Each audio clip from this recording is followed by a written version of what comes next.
nagpapalaki ng kita, nagpapalakas ng customer, dadami ang customer gamit lamang ang isang basura.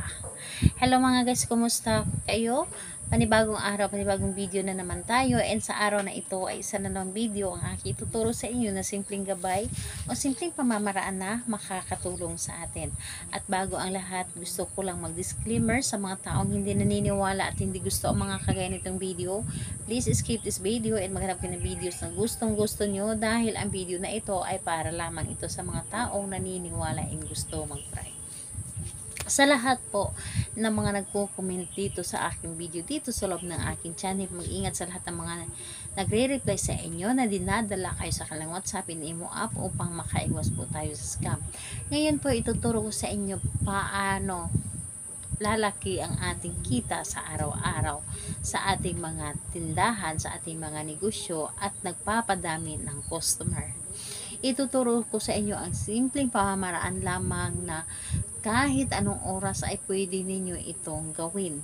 Ito ay subok ko na, dahil isa din ako sa merong maliit na sari-sari store, ngunit sa dami namin dito na nagtitinda, ako pa rin ang pinupuntahan palagi, o ako ang laging binabalik-balikan, o ako ang mas maraming customer. So ituturo ko sa inyo ano ang sikreto ko, ano ang ginagawa ko para mas marami akong customer o mas marami akong kita. So ito ay kahit sino ay pwedeng gumawa, basta ikaw ay business minded.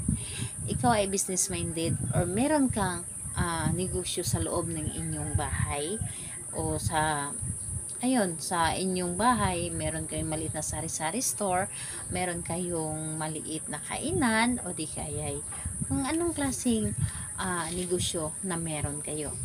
So ang dapat lamang natin gawin dito, kumuha ka po ng basura. Halimbawa ay pupunta kayo sa isang or sa palengke.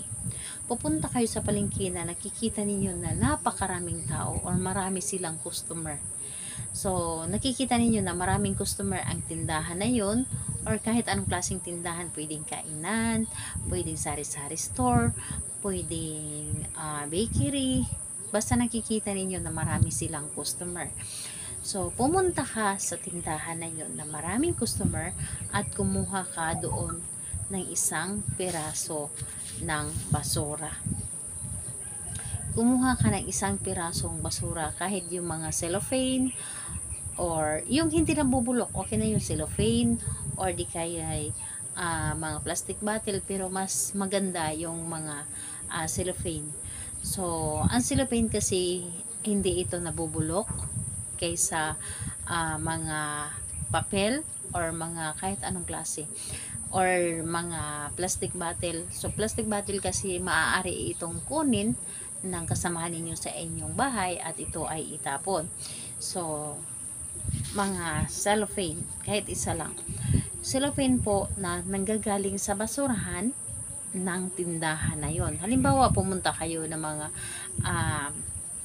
yung malaking tindahan, yung mga may mga grocery, tapos may mga basura sila doon sa gilid, di ba? Kumuha kayo doon ng basura.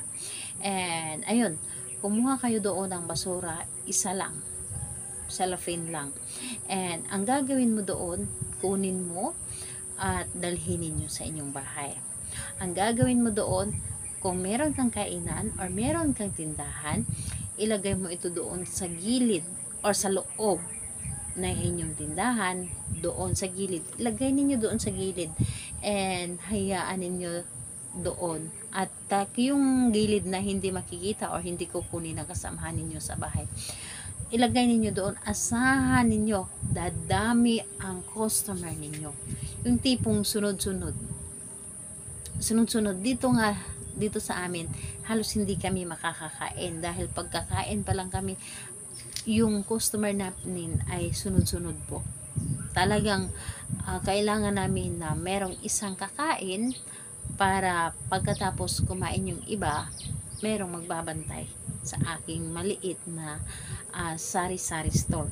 So, ganyan lang ang dapat mong gawin. So, kahit anong araw, pwede po, kahit anong oras, pwede. Basta ito ay kumuha ka ng basura. Napaka-epektibo niyan. Maniwala ka. Talagang dadami ang customer mo pag yan ang gagawin mo. And dapat positive kang tao, huwag kang magiging negative kapag ganyan ang gagawin mo. Subukan mo ito, makakatulong ito sa negosyo mo. Lalo na kapag alam mo na matumal yung negosyo mo. So, ayun po. Salamat po sa inyo. Bye bye everyone. God bless us all.